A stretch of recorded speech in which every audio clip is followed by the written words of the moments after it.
Sick and tired of your love-hate relationship with wine? Welcome to the Feel It Alcohol-Free podcast. Hi, I'm Coach Ruby Williams. And I'm Coach Susan Larkin. We're two former wine lovers turned alcohol freedom coaches, exposing the lies about alcohol.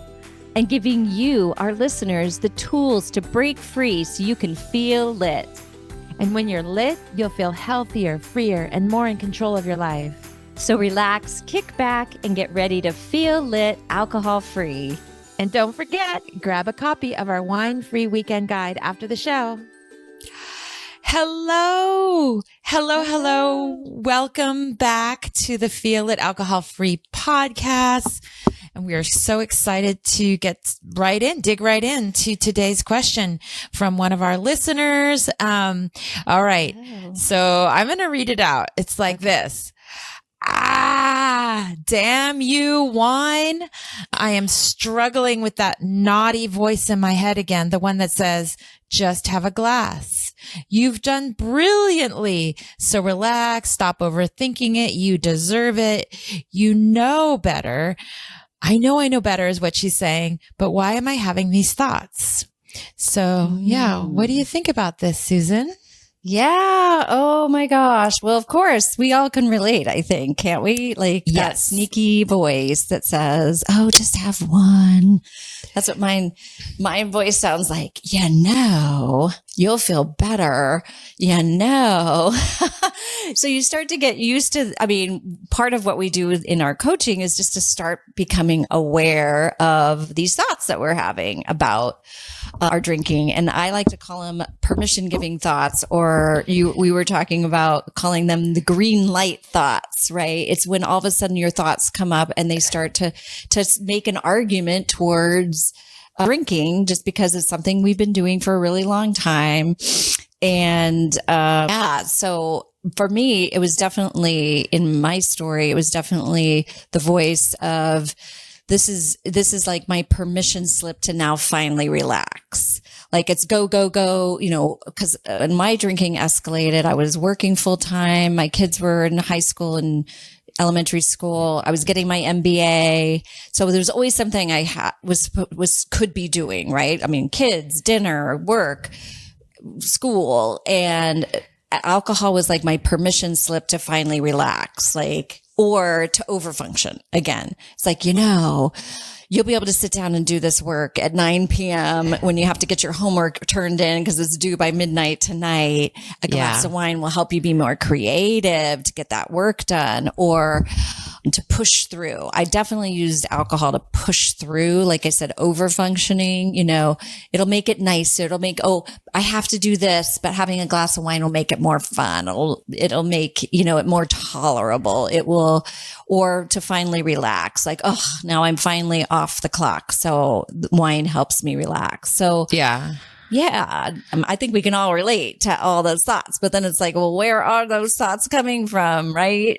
Yeah. So I absolutely can relate. And I think I'll share a story. I don't know if I've shared this before, what it was really like working in the wine industry and then working, I had a corporate job. And when I say corporate job, it just was so much stress and pressure. It was like putting out fires every single day. And I would not take lunch breaks. I would push through, work through everything, get really stressed all day long. First of all, I should say that I started my day off with brain fog, feeling hungover. So it's not a good place to even start my day. But I remember very vividly. So when you work right at a winery, it's right there. Like it's right on the way to go to the parking lot. I'm passing the tasting room, which has all the wine. And so, I'll just admit it. I would buy a little bottle, those 187s of champagne, and drink it on the way home. Yeah. And I can't believe I'm admitting that. That's like a secret, but that's what I would do. So I was already drinking it on the way home. And then once I had one glass in my system, then I wanted more. It was like feeding on itself, right? So it was that one, and the thought that I would have is, I'm so stressed from working all day. I deserve. Yeah, I use the same as you. I deserve this glass of champagne. And it'll make my drive go easier. But then on the way home, I would need to buy 2 or 3 bottles to get through the night. So for me, I was drinking quite a lot at the end there. But I do want to explain, you mentioned green lights. Yeah, we were coming up with fun ideas. And so like the green light thoughts, like it's that sneaky voice in your head. It's almost like, what comes to my mind is like a Pinocchio, like enticing you. Come out and play, or you deserve it. If you can come up with like, what does that voice sound like? That can be a really cool way to like get aware, notice it as a separate voice than the real you. So we came up with a bunch of ideas of like, what does this voice sound like? It's like, yeah, I deserve a glass of wine. A 1 glass is okay. 1 glass is okay. But what happened to me? 1 glass always became 2, became 3. So 1 glass was not okay, really. Consciously, I knew 1 glass was not okay, but that subconscious was saying, yes, it is. It's just 1 glass, or it's Friday night. I worked really hard all week, which Friday night became Saturday and it became Monday, Tuesday, Wednesday. Yeah. What did you say one time? Any day that ends in a day? Ends in Y. How about I'm home alone? No one will know. That's another like sneaky thought. Or I just need a glass of wine to unwind, or I just want to have fun, or just F it, that whole reward. I think from clients, I almost hear this from every single client. I think like every single one of us we do what's called thought work around this thought. I deserve it. Just 1 glass. It comes up. So if you have that thought, and just like our listener, you are not alone. Right. And let's dig into the real question is, why am I having these thoughts? Yeah. So what do you think, Susan? Well, when I want to take apart here, she's like, I know better, but why am I having these thoughts? And so the science, let's dig into the science because we love to do that, so there's 2 parts. So it sounds like there's 2 voices. I know better. But why do I have these other thoughts, that are trying to entice me? The green light thoughts, the permission giving thoughts, where are these coming from?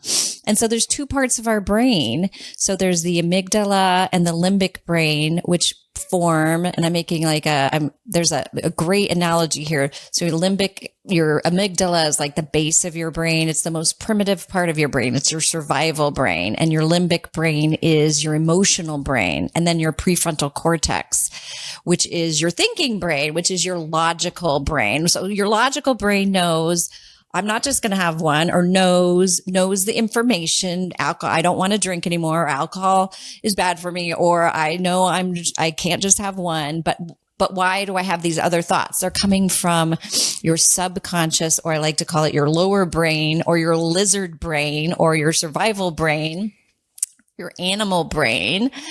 So that's where those thoughts are coming from. And so it is true. You have like these 2 parts of your brain. So one part of your brain, your animal brain, that doesn't think logically and just wants what it wants in the moment.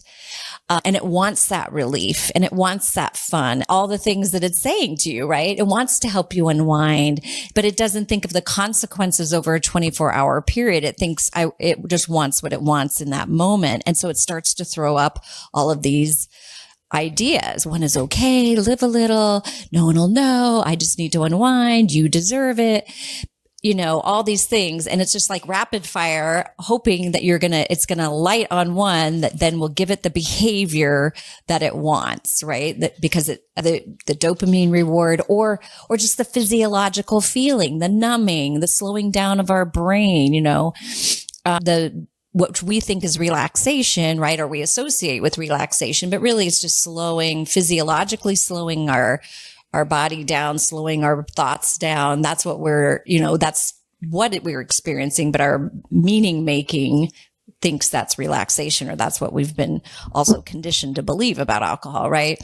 So, okay. So then the step is, you understand you have these 2 parts of your brain, then you start to be able to address that lower brain and understand, oh, this is the disconnect. So this is that liminal process where we start to use our prefrontal cortex to start to talk back basically to that subconscious brain once we have that understanding.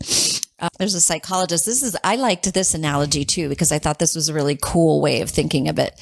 Psychologist Jonathan Haidt uses this analogy.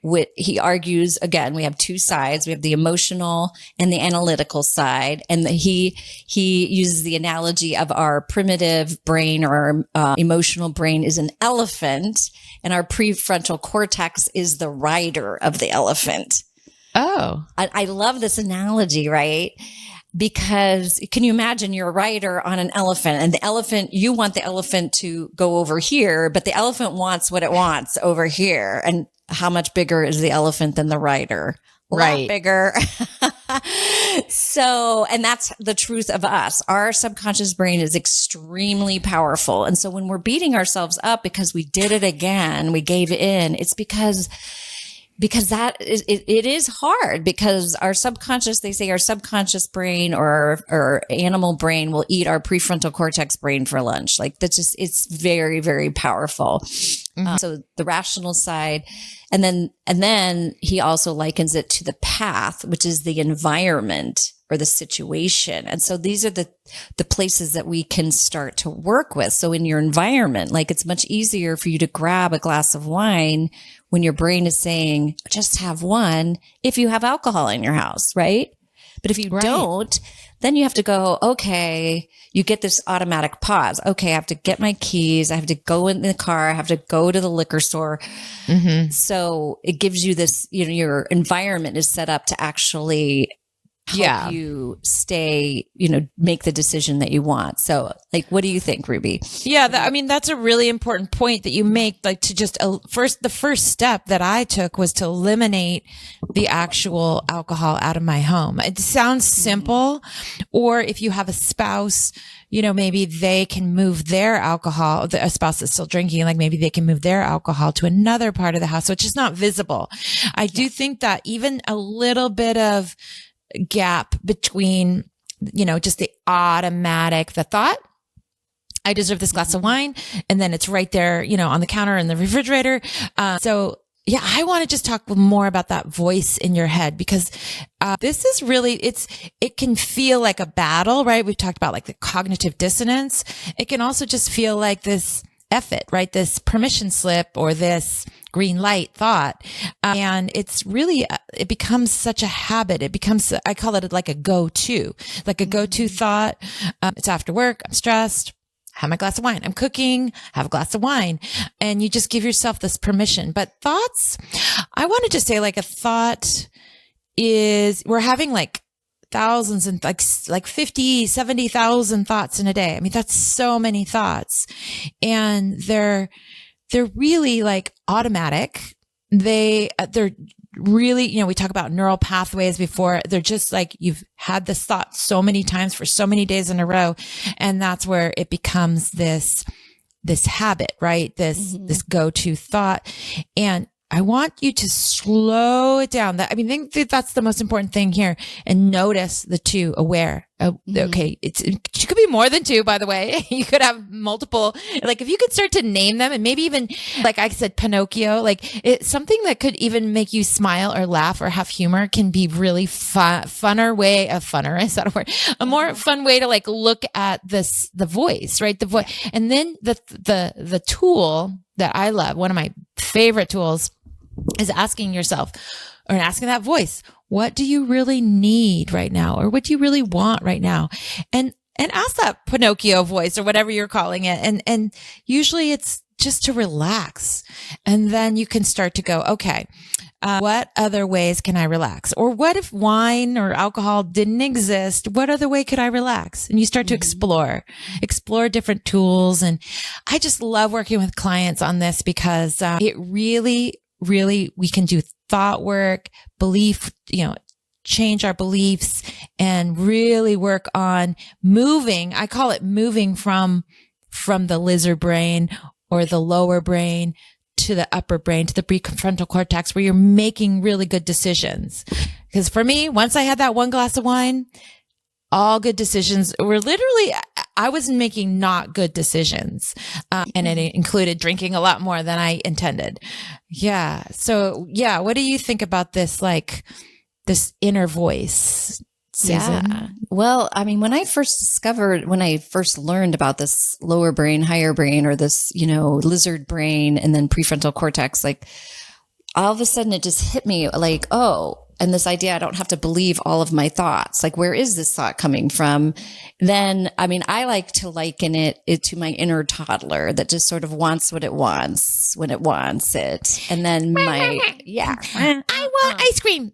Yeah. And then it's like, oh, but then my prefrontal cortex is like the adult. It's like, well, but also, and we don't yell at toddlers. If we yell at toddlers, they just scream more, right? So it's this idea of, well, how am I going to address this toddler? It's like, I understand that that we usually do have wine every night, but we're not going to do that tonight. Tonight, we're going to have this mocktail. Or tonight, I know we're really stressed out and you need some stress relief. So instead of drinking tonight, we're going to go for a walk.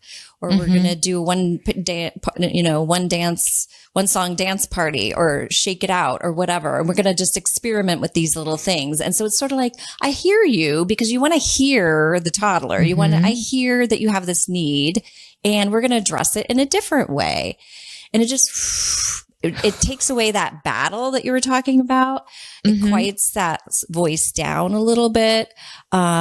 And also just, what do you need? Like you said, sometimes it's physiological too. Sometimes we have low blood sugar and our body's just feeling like it wants something, and we've used alcohol to meet that need before. But is there another way to meet the need? Through some protein, or through a supplement at the time, or through just lifestyle changes throughout the day, relieving stress points throughout the day so we don't get to the end of the day. That would be sort of that path, like creating our environment. Our environment is our whole day, right? In order to not get to that point at the end of the day where you need so much relief. So there's so many different ways. And this is what's so fun about coaching. There's so many different ways and things to try and see what works for you and to address it. But I remember in my rearview mirror, I had this note I wrote on there with like a lip liner that said, "Don't feed the animals." And my son was like, what does that mean? And for me, it was like, I don't want to feed the lizard brain. I don't want to be giving the lizard brain what it wants, because that only reinforces that, right? So it was just a reminder for me. Really, literally, it was the reminder, don't swing by the liquor store on the way home from work. On my rearview mirror. It was like, yep, it was just that little reminder. Oh, yeah. So just even that analogy of thinking of my higher brain and my lower brain, it was just sort of helped me go, okay, which brain do I want to be thinking with right now? Right. So that was helpful to me. And like you said, giving it a name, making it the voice of not you. Because it's not the true you. It is part of you. And you want to, you really want to say, I hear you. I love what you said. And like, yeah, it's like, I hear you, voice. You're there. And you want me to drink wine, and then maybe ask why. Why do you want me to drink wine? Oh, and then maybe it's physiological, like you said, like meaning like, what do you like? Are you hungry? Are you actually thirsty? Or are you, feeling some certain way and you just want to feel a different way? It could be stressed. I love like dancing or drinking a big glass of water. I was going to grab my water. I should drink it now, but drinking like a big glass of water, maybe that's what you need. And as you start to do the new habit, which might be going for a walk or drinking a mocktail instead of wine, you start to just reinforce the new patterns, and you want to celebrate. Remember, celebration is a big part of like creating the new neural pathways. So as you do the new thing, you keep celebrating. I have pom-poms to celebrate, so I'll get them out and yay. Oh, you do too. That's right. So if you watch our YouTube channel, you can see us, you can see our faces and our little hand movements and our dancing. Crazy faces. Yeah. Yeah. So that's science too, is the science behind that's BJ Fogg's work, which is that it's not just repetition, 90 days, whatever, to change a habit or to change behavior. It's positive emotion.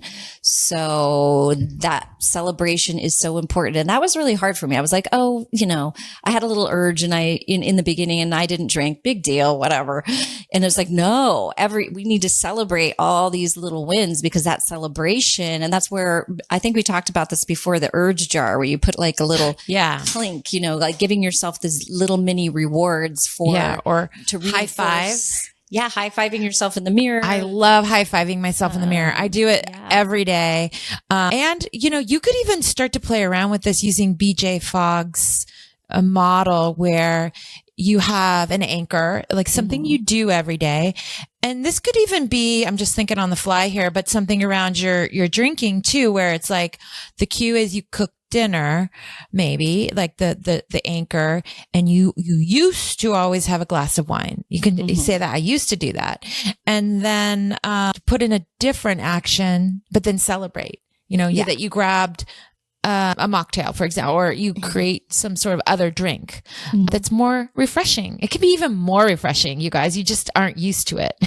You think that the Chardonnay is refreshing, but it's actually dehydrating you. And and try like some other fun drink. There's so many fun drinks right now. We are going to have more guests and stuff talking about different things like that, because this is really fun. This is the fun part. The beverage industry. I had this best mocktail at a restaurant, and I'm finding more and more restaurants having mocktails on their menu. They called it the Raleigh, but it was cucumber, mint, muddled with some sparkling water and agave. And it was so refreshing. Like cucumber water is just so amazing. And then I just kept filling up more. And then I only have one, and I kept filling it up with more water. And surprisingly, sometimes mocktails are really expensive, but this one was only $6. I was like, yay, it's even a good price. So yeah. So I make something similar with coconut water, and cucumber, and then I add lime. Ooh, yes, this had lime so too. good. Lime. Yes, that sounds so that good. Combination. It's kind of a mojito-ish, which I mean, hey, mojitos are awesome, but just take out the alcohol. It's still more awesome or more awesome, because it's just that flavor, that mint, cucumber, lime, to me, it's the sweet spot. Yeah. So refreshing. So good. And that really works for people. That tactic has worked for so many different women that I've worked with. Again, we say, keep the ritual, ditch the alcohol. So if you had the ritual of drinking something refreshing, fun in a fancy glass, as like a little nice thing to do for yourself while you're cooking dinner, just keep doing that. Just remove the alcohol. And it just works for so many people. They're like, oh, as long as I have my fancy drink in a fancy glass, then it doesn't have to be alcohol. Like you kind of find out that, that is the ritual that you desire, not necessarily the alcohol. The alcohol leads you to drinking more and more and more. And then it isn't beneficial to you. So the ritual for me was like the whole wine, cork, that part. And now I'll tell you, because I think I've shared this with you before, but I got a soda stream for Christmas, and it's like I do the soda stream, and so it's kind of like, it's a ritual, right? And then I pour it into 2 glasses, and I put just a little bit of the tart cherry in both, and half a lime in both. And it's like, that's what I sip all evening. And it's really refreshing. And it's like a ritual too. So it's fun. Yeah. And doesn't the cherry help with sleep? Yeah. That's why I do that in the evening. Yeah. I learned that. We should in our Facebook group, we are posting, you know what? I'll post maybe today a mocktail. And we do share people, and some of our people in the group have put some of their favorites, sparkling NA drinks, or I love to just there's so many ideas out there, and we want to keep up those ideas. But I want to segue to one of my favorite parts of our podcast recordings, is that because I'm learning, I learned from you, Susan, and I think I've heard you say you've learned from me. This is so exciting. Like we actually have learned from each other, and I hope you all are learning. I'd love for you to just share what you've learned from us. But what are you doing to feel lit, alcohol free? What do you do? So fun. So fun. Well, and I've been sharing this a lot lately. So I have this thing, well, I named it this. So I do little short stints of yoga, and I call it a yoga snack because it's sort of like a 10-minute, 15-minute little yoga sequence that just sort of helps me reset my nervous system. It helps me to be calmer. It's the combination of the breathing and the movement takes me out of my brain, like gives my brain a little relaxation, and the breath is just so good. It's sort of like moving meditation for me. And I call it a yoga snack because I just do these little short ones. I think the longest yoga thing, I've taken a class before and I really enjoyed it one-on-one, but when I do it at home is maybe like 30 minutes. And I should probably experiment with longer periods. But anyway, but my tactic in my life that I use is yoga snacks. And it's so funny because recently I've been so busy. I haven't been doing it as much. And I've just noticed how stiff my body is because it also helps me with the stretching. And I do like weights and I do HIIT and I do spinning, and those are all really intense. And I think my body also needs stretching and breathing and relaxation. And I hadn't been doing that. And I just did some yoga last night and I was just like, wow, my body needs this. And in fact, in my exercise routine, it was sort of like, this should have been a bike day and it was really hot. And I'm like, I did not want to do that. My body was just craving slow, because I've been so busy and stressed, slow movement, slowing it down, stretching. And so I just did yoga instead of doing a really high intensity. So can I ask you a question about that? Yeah. Are you doing it with like somebody on YouTube for 10 minutes? Or are you doing it all on your own? No, I like to follow a voice because that just helps me. I can do it on my own too. And I have done that before, but I have the Down Dog app and I just program it to be like a 15-minute sequence. Or I have gone through and found all the yoga with Adrian sequences that I like and put them all in, my YouTube. I don't even have a paid YouTube, but just a little, library. And so I go to one of those. There's one for digestion that's really good. Like if you're having a little tummy problem.